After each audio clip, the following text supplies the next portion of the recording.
বেনজিরের আরও ১১৩ দলিলের সম্পদ ও ৪ ফ্ল্যাট জব্দের আদেশ। এদিকে মানুষ সচেতন না হলে সরকারের হাত থেকে বাঁচানো সম্ভব নয় বললেন আব্বাস। জানাবো হার্ট অ্যাটাক করে হাসপাতালে ভর্তি বিএনপি নেতা দুলু। আরও জানাবো দুর্নীতি ইস্যুতে আওয়ামী লীগ বিএনপি মুখোমুখি। এবং সর্বশেষ জানাবো ঘূর্ণিঝড় রেমালে মানুষের পাশে থাকবে বাংলাদেশ ছাত্রলীগ। শুনছিলেন সংবাদ শিরোনাম, এবারে বিস্তারিত। বেনজিরের আরও ১১৩ দলিলের সম্পদ ও ৪ ফ্ল্যাট জব্দের আদেশ। সাবেক আইজিপি বেনজির আহমেদ ও তার স্ত্রী সন্তানের নামে থাকা আরও ১১৩টি দলিলের সম্পদ এবং গুলশানের ৪টি ফ্ল্যাট জব্দ করার আদেশ দিয়েছেন আদালত। একই সঙ্গে বিভিন্ন কোম্পানিতে তাদের নামে থাকা শেয়ার অবরুদ্ধ করারও আদেশ দেওয়া হয়েছে। রোববার ঢাকা মহানগর আদালতের সিনিয়র স্পেশাল জজ মোহাম্মদ আসমা সহ জগলুল হোসেন আদেশ দেন। দুদকের পাবলিক প্রসিকিউটর মাহমুদ হোসেন জাহাঙ্গীর গণমাধ্যমকে বলেন, গত বৃহস্পতিবার বেনজির আহমেদের ৮৩টি দলিলের সম্পদ ক্রোকের আদেশ দিয়েছিলেন আদালত। পরে তার আরও সম্পদের খোঁজ পাওয়া যায়। সেই সব সম্পদ ক্রোকের আদেশ চেয়ে দুদক রোববার আদালতের আবেদন করেন। শুনানি নিয়ে আদালতে বেনজির আহমেদের সম্পদ ক্রোকের আদেশ দিয়েছেন। এর আগে গত বৃহস্পতিবার বেনজির আহমেদ তার স্ত্রী জিসান মির্জা ও সন্তানের নামে থাকা ৩৪৫ বিঘা জমি জব্দ এবং বিভিন্ন সরকারি ও বেসরকারি ব্যাংকে তাদের নামে থাকা ৩৩টি ব্যাংক হিসাব অবরুদ্ধ করার আদেশ দেওয়া হয়। বেনজির আহমেদ ২০২০ সালের ১৫ এপ্রিল থেকে ২০২২ সালের ৩০ সেপ্টেম্বর পর্যন্ত আইজিপি ছিলেন। এর আগে তিনি ঢাকা মহানগর পুলিশ কমিশনার ও র্যাবের মহাপরিচালক হিসেবেও দায়িত্ব পালন করেন। মানবাধিকার লঙ্ঘনের অভিযোগে ২০২১ সালের ডিসেম্বরে র্যাব ও র্যাবের সাবেক ও বর্তমান যে ৭ কর্মকর্তার উপর যুক্তরাষ্ট্র নিষেধাজ্ঞা দেয় তাদের জন্য বেনজির আহমেদের নামও ছিল। তখন তিনি আইজিপির দায়িত্বে ছিলেন। মানুষ সচেতন না হলে সরকারের হাত থেকে বাঁচানো সম্ভব নয় বললেন আব্বাস। দেশের মানুষকে সচেতন না করা গেলে আওয়ামী লীগ সরকারের হাত থেকে বাঁচানো সম্ভব নয় বলে মন্তব্য করেছেন বিএনপির স্থায়ী কমিটির সদস্য মির্জা আব্বাস। তিনি বলেন, দেশের মানুষকে যদি সচেতন করতে না পারি, তারা নিজে থেকে সচেতন না হয়, তাহলে সরকারের হাত থেকে বাঁচা অসম্ভব। বিএনপির স্থায়ী কমিটির সদস্য মির্জা আব্বাস বলেন, বর্তমান সরকার বিএনপির প্রতিষ্ঠাতা জিয়াউর রহমানের কোন অস্তিত্ব টিকিয়ে রাখতে দেবে না। তারা রাখতেও চায় না। শুধু চায় তাই নয়, এই সরকার ক্ষমতায় থাকলে দেশের স্বাধীনতাও থাকবে না যদি দেশের মানুষ সচেতন না হয়। তিনি আরো বলেন, দেশের মানুষকে যদি সচেতন করতে না পারি, তারা নিজে থেকে সচেতন না হয়, তাহলে সরকারের হাতে থেকে বাঁচা অসম্ভব। অনুষ্ঠানে বক্তারা কেউ উগ্রভাবে আবার কেউ শান্তভাবে বিএনপির সমালোচনা করে গেছে। উল্লেখ করে মির্জা আব্বাস বলেন, এটাকে আমাদের বিএনপির নেতাকর্মীদের পজিটিভলি নিতে হবে, কারণ যারা সমালোচনা করতে না পারে গণতন্ত্র বিশ্বাস করে বলে আমি মনে করি না। তিনি বলেন, যাকে নিয়ে ওই বই তিনি বেঁচে থেকেও আজকে আমাদের মাঝে নেই, তাকে কারারুদ্ধ করে রাখা হয়েছে। তাকে কথা বলতে দেয়া হচ্ছে না, চিকিৎসার সুযোগ দেয়া হচ্ছে না। চিকিৎসকরা বারবার বলছে তাকে বিদেশ নেওয়া দরকার, কিন্তু সরকার সেই সুযোগ দিচ্ছে না। একটা মানুষকে জেনে শুনে কিভাবে হত্যার দিকে নেওয়া হচ্ছে ইতিহাস হয়ে থাকবে। তারা ইতিহাসে অপরাধী হয়ে থাকবে। যখন সুযোগ আসবে বিচার করা হবে। দলটির আরেক স্থায়ী কমিটির সদস্য নজরুল ইসলাম খান বলেন, এই দেশে ক্ষমতা হারিয়ে আবার ক্ষমতা আসার ইতিহাস আছে, কিন্তু ১৯৫৪ সালের নির্বাচনের প্রধান ছিল আওয়ামী লীগ। তারা বিজয়ী হয়েছিল, তবে ক্ষমতা হারানোর পর পুনরায় ফিরে আসতে তাদের সময় লেগেছিল ১৬ বছর। আবার ১৯৭৫ সালে ক্ষমতা হারিয়ে আওয়ামী লীগকে পুনরায় ক্ষমতায় আসতে সময় লেগেছিল ২১ বছর। অন্যদিকে ১৯৮২ সালে বিএনপির ক্ষমতা হারিয়ে খালেদা জিয়ার নেতৃত্বে ক্ষমতা এসেছিল ১৯৯০ সালে, মাত্র ৯ বছরে। তিনি আরো বলেন, খালেদা জিয়া যতগুলো নির্বাচনে অংশ নিয়েছিলেন তার সব কয়টিতে জয়লাভ করেছিলেন, কখনো তিনি হারেননি। হার্ট অ্যাটাক করে হাসপাতালে ভর্তি বিএনপি নেতা দুলু। বিএনপির কেন্দ্রীয় সাংগঠনিক সম্পাদক রুহুল কুদ্দুস তালুকদার দুলুকে হাসপাতালে ভর্তি করানো হয়েছে। শনিবার রাতে বাসায় হার্ট অ্যাটাক করলে তাৎক্ষণিক তাকে উন্নত চিকিৎসার জন্য রাজধানীর বেসরকারি একটি হাসপাতালে ভর্তি করা হয়।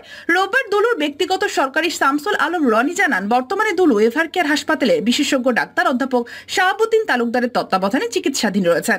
দুলুর রোগ মুক্তির জন্য পরিবার ও দলের পক্ষ থেকে দেশবাসীর কাছে দোয়া চেয়েছেন। দুর্নীতি ইস্যুতে আওয়ামী লীগ বিএনপি মুখোমুখি।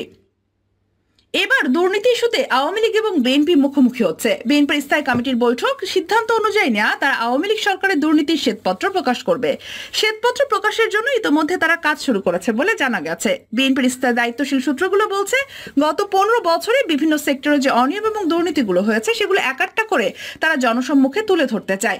এই শ্বেতপত্র তৈরি করার জন্য শিক্ষাবিদ, বুদ্ধিজীবী, বিশেষজ্ঞ সহ বিভিন্ন বিএনপি পন্থী ব্যক্তিদেরকে কাজে লাগানো হবে বলেও বিএনপি সূত্রগুলো জানিয়েছে।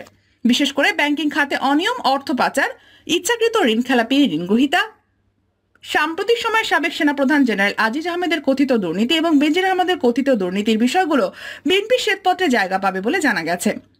বিএনপির দায়িত্বশীল সূত্রগুলো বলছে, শ্বেতপত্র প্রকাশের মাধ্যমে তারা সরকার বিরোধী আন্দোলনকে নতুনভাবে বিন্যস্ত করতে চায়। বিএনপি নেতারা দাবি করছেন, বড় বড় উন্নয়ন প্রকল্পগুলোর নামে বড় বড় দুর্নীতি হয়েছে, লুটপাট হয়েছে, আর এই লুটপাটে বস্তুনিষ্ঠ এবং অনুসন্ধানী তথ্যাদি হাজির করা হবে এই শ্বেতপত্রের মাধ্যমে। তবে কবে নাগাদ এই শ্বেতপত্র প্রকাশ করা হবে সে সম্পর্কে কোনো কিছুই বলা হয়নি। বিএনপির দায়িত্বশীল সূত্রগুলো বলছে, সুপ্রিম কোর্টের একজন অবসরপ্রাপ্ত ব্যবসায়ীর নেতৃত্বে প্রথমে একটি কমিটি গঠন করা হবে, যে কমিটিতে বিএনপি পন্থী অর্থনীতিবিদ, শিক্ষাবিদদের রাখা হবে। ব্যাংকিং সেক্টরের কয়েকজন বিএনপির কর্মকর্তাকে এটির মধ্যে রাখা হবে বলে জানা গেছে। আগামী 1 থেকে 2 সপ্তাহের মধ্যে শ্বেতপত্র তৈরির পূর্ণাঙ্গ কমিটির নাম প্রকাশিত হবে বলে বিএনপির একাধিক নেতা নিশ্চিত করেছেন। অন্যদিকে আওয়ামী লীগ ও বিএনপির আমলে হাওয়া ভবন ও অন্যান্য দুর্নীতির তথ্য নতুন করে প্রকাশের উদ্যোগ নিয়েছেন। আওয়ামী লীগ ও বিএনপির পাল্টা হিসেবে 91 থেকে 96 এবং 2001 থেকে 6 সাল পর্যন্ত দুর্নীতি ও অনিয়মের কাহিনী প্রকাশ করবে। এই সময় সিএনপি কেলেঙ্কারি, হাওয়া ভবনের কেলেঙ্কারি, পদোন্নতি কেলেঙ্কারি, খাম্বা কেলেঙ্কারি সহ বিভিন্ন অনিয়মগুলোকে আবার নতুন করে একাট্টা করে উপস্থাপন করা হবে। পাশাপাশি এই সময় বিএনপির কোন নেতার বিদেশে কি কি সম্পদ ছিল সেটি আওয়ামী লীগ প্রকাশ করার জন্য উদ্যোগ গ্রহণ করেছে বলে আওয়ামী লীগের দায়িত্বশীল সূত্র নিশ্চিত করেছে। সংশ্লিষ্ট সূত্রগুলো বলছে, আওয়ামী লীগের একটি শক্তিশালী টিম এই নিয়ে কাজ করছে এবং এই তথ্য প্রমাণগুলো ইতোমধ্যেই রয়েছে। উল্লেখ্য, এর আগে 2001 থেকে 6 সাল পর্যন্ত আওয়ামী বিএনপির মধ্যে দুর্নীতি ও অনিয়মগুলো হয়েছে কিনা জানা নেই। বিশেষ করে লন্ডনে পলাতক বিএনপির ভারপ্রাপ্ত চেয়ারম্যান তারেক জিয়ার দুর্নীতিকে আওয়ামী লীগ সবচেয়ে বেশি গুরুত্ব দিবে বলে দায়িত্বের সূত্রগুলো নিশ্চিত করেছে। ঘূর্ণিঝড় রেমালে মানুষের পাশে থাকবে বাংলাদেশ ছাত্রলীগ।